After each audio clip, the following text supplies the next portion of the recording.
ঠোঙ্গা হাতে মাদক বিরোধী কর্মসূচির মধ্যে অংশগ্রহণ করেছে এক যুবক, যিনি মাদকের বিরুদ্ধে অবস্থান নিয়েছে, কথা বলছে এবং তার হাতের মধ্যে রয়েছিল একটি পোটলা। কিছুক্ষণ আগেই নাকি সে ডেঙ্গি খেয়ে এসেছেন এবং এখন পর্যন্ত পিকে রয়েছেন। সেই পিক থাকা অবস্থায় তিনি আবার মাদক বিরোধী অভিযানে আসছেন, মাদক বিরোধী প্রোগ্রাম করছেন। আজকের এই ভিডিওটি আপনারা সবাই শেয়ার করে দিবেন, কারণ এটা আপনার এলাকার সেই পাতি নেতার সাথে মিলে যেতে পারে, যে নেতার উৎপাতে আপনার এলাকায় বসবাস করতে পারছেন না। আপনার শেয়ারের কারণে এই ভিডিওটি সেই পাতি নেতা দেখবে এবং তার পশ্চাৎ দেশ জ্বলে উঠতে পারে, কারণ মাইকটা হাতে পেলেই তারা মাদকের বিরুদ্ধে একের পর এক কথা বলে যায়, মন্তব্য করে যায়, যেন মনেই হয় 24 ঘন্টার মধ্যে দেশ থেকে মাদক তারা উচ্ছেদ করে দিবে। তবে কিছুক্ষণ পর আমরা জানতে পারি সেই নেতা নিজেই মাদক সেবনকারী এবং মাদক বিক্রিও করে। আজ এই ডেঙ্গিতে আসক্ত হওয়া যে যুবকের ভিডিওটি আপনারা দেখছেন, ও পুরো বাংলাদেশের চোখ খুলে দিয়েছে। ওর এই বাস্তব চিত্রটি আমাদের কাছে আরো একবার ফুটিয়ে তুলেছে আমাদের সমাজের সেই সকল অভিভাবকরাও এই আসক্ত হওয়া পুরুষের মতোই, যারা একদিক দিয়ে মাদক বিক্রি করছে, অন্য দিক দিয়ে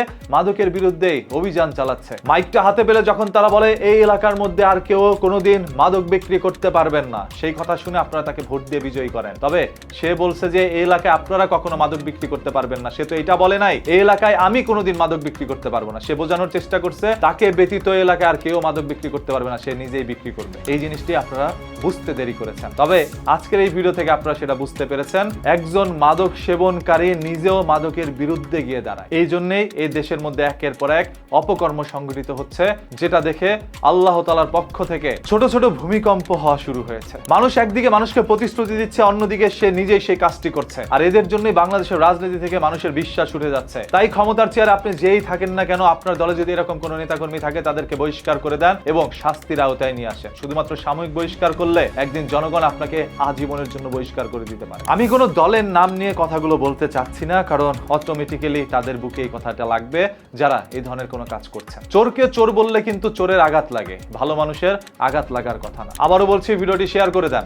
আপনার এলাকার সে পাতি নেতা এটা দেখবে এবং তার পশ্চাৎ দেশ জ্বলে যাবে, এটাই সত্য। আপনাদের কাছে কি মনে হচ্ছে, এই যে মাদক সেবনকারী বা পোটলা নিয়ে যে এইভাবে মাদক বিরোধী আন্দোলনের মধ্যে আসছে, সেই ব্যক্তিটি কি পারবে এই সমাজ থেকে মাদক উচ্ছেদ করে দিতে? সে নিজেই তো একজন মাদকাসক্ত। এরকম অসংখ্য মাদকাসক্ত নেতারাই আপনার আমার চোখের সামনে বড় বড় ভাষণ দিয়ে যাচ্ছে। তাদেরকে দেখলে খুব হাসি পায়। এরা নাকি এই সমাজের অভিভাবক, আজীবন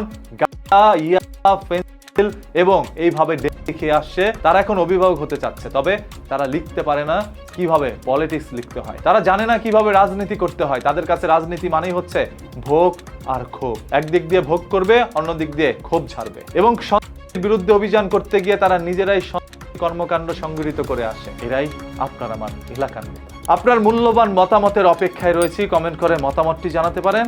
আবার বলছি, ভিডিওটি শেয়ার করে নেতাদেরকে জ্বালাতে পারেন। চোখ রাখুন সবাই নিউজকিতে সত্য তথ্য জানার জন্য। ইউটিউবে দেখে থাকলে এখনই সাবস্ক্রাইব, আর ফেসবুকে দেখে থাকলে এখনই ফলো করে দেন।